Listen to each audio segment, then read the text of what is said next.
All right.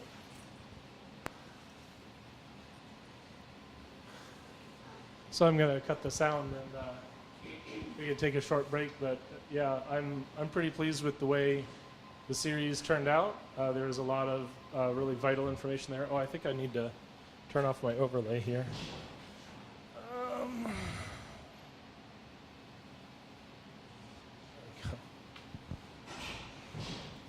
So we saw a lot of really important things in that epilogue. We saw a lot of information about the cover-up being blown open to the world, and really the conclusion of the series being about the cost of lies is really very important. I have a friend who works at for Energy Northwest at Columbia Generating Station. She's in charge of human factors at the plant. It's a very special role. It's very important for us, for my friends in the nuclear industry. And when we have something like a fault or like even a failure to properly check in or check out in the right procedure, she's in charge of supervising that process failure. And she will sit down across from the worker and the worker's union representative. And the first rule is tell the truth. And that's so important. And we see that in this great program, that we have to be vigilant in everything that we do, in all of our energy sources, and especially, oh, there we go. In everything we do, in all of our medicine, all of our work, in every industry, we have to be loyal to the truth first. And I'm really pleased that was the central message of this program. Is there any thoughts or questions? This is probably a rookie question. It's all right. How do they build the reactor to begin with if it's so radioactive, the graphite and all that? How could it be touched to be built? Great. So the question was, how was the reactor built? Well, the answer, of course, is that graphite. That's carbon. It is not naturally radioactive. I had a theory, and I'm really a rookie at the science. So my theory is that maybe that carbon would get up to carbon 15. We have got carbon 13 and 14 in balance in our bodies. And that balance changes over thousands of years. And this is the way that we determine the recent fossils in the Earth, how old they are, because carbon that's in the atmosphere picks up one extra neutron, and it's very, very slightly radioactive. You are filled with carbon 14. It's everywhere around us. Everything living has very slightly radioactive carbon in it. If it went up to carbon 15, well, that's billions of times more energetic than carbon 14. However, in that graphite, there is also, and this was probably the issue at hand, there is the fission products. That's when each uranium atom splits, you will get two large bell curves of radioactive elements. These are everything across the periodic table almost that's below that atomic number 90. Again, in a bell curve, so it's a really strange distribution. And some of those are extremely short-lived. They're seconds to minutes of half-lives, and the shorter that half-life, the more energy is coming out of it. So when those graphite blocks were handled at first, they had tremendous energy coming out of them. Weeks to months later, when they were cleared from the roof, they transitioned to something that we could theoretically, at the time, contact handle. In the US, we have, again, regulations against that. We have to remote handle everything that has a high-level waste designation, and that's probably a good thing most of the time. That it's easier if we don't have to reclassify waste constantly, but I think there are a few cases where that might be the appropriate step.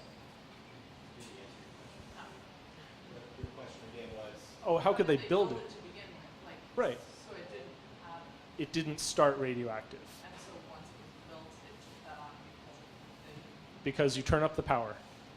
Every time you split a uranium atom, it creates these very strong radioactive isotopes. and then it reached a certain level that was like the same level of radioactivity, and then it So could go the- any higher. Yeah. They bring in the controls first, the boron. Right. Then they I put see, the I see. nuclear reactive material in there.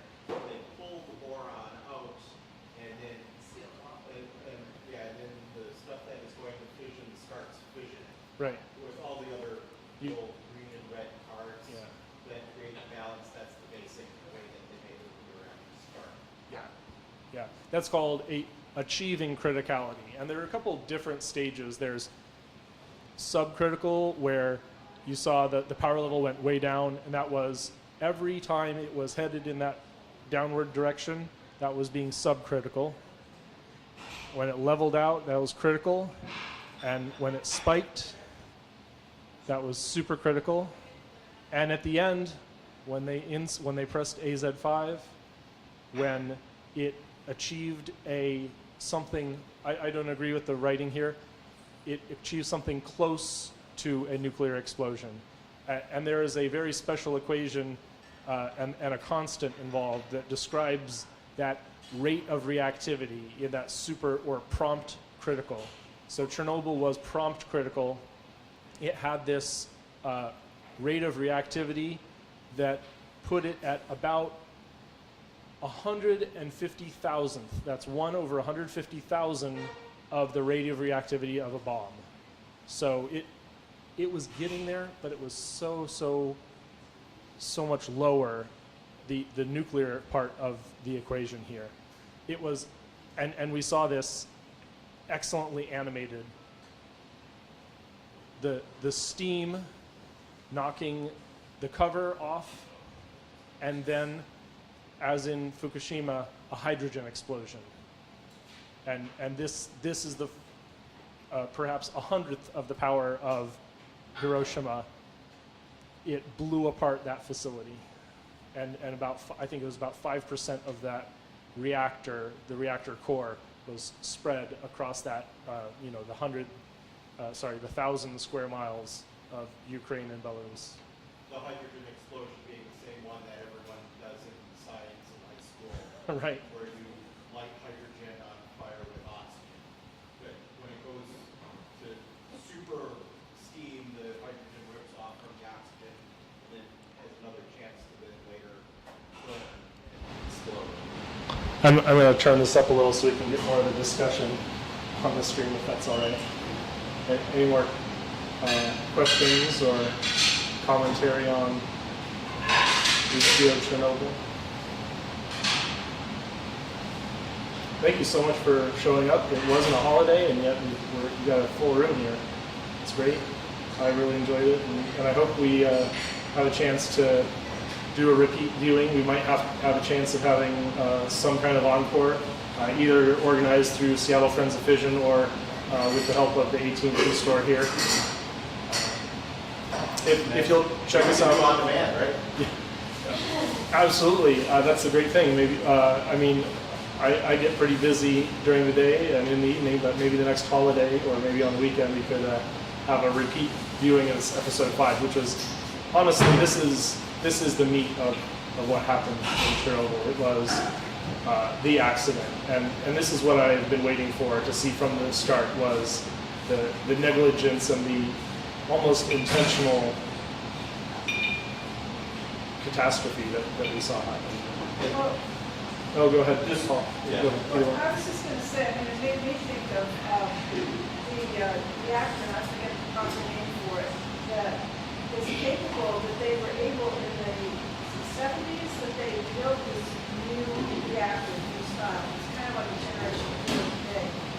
That actually they could do that kind of test. They could shut everything down, and it was capable of just stopping. Paula, So they learned a lot. it's great that you mentioned that. That's what's on my shirt. Oh, okay. This is a diagram from Generation Atomic. This is a little merchandise they have. And this is the experimental breeder reactor 2. EBR1 actually did have an accident, and there was a loss in life as an experimental reactor that has happened in our past. But EBR2, weeks before Chernobyl, they conducted a similar experiment, an unpowered criticality. The fuel expanded, and indeed this was well designed enough that even with no water circulation, the expansion of the fuel in the reactor put it subcritical, and the power level dropped. And no graphite tip control rods. In fact, the control rods that we have today are spring-loaded. They're forced in from above with great force, and they go in a fraction of a second. The Chernobyl one was machine-driven or Yeah. screw-driven, right? Yeah, So it was a servo that slowly put it in.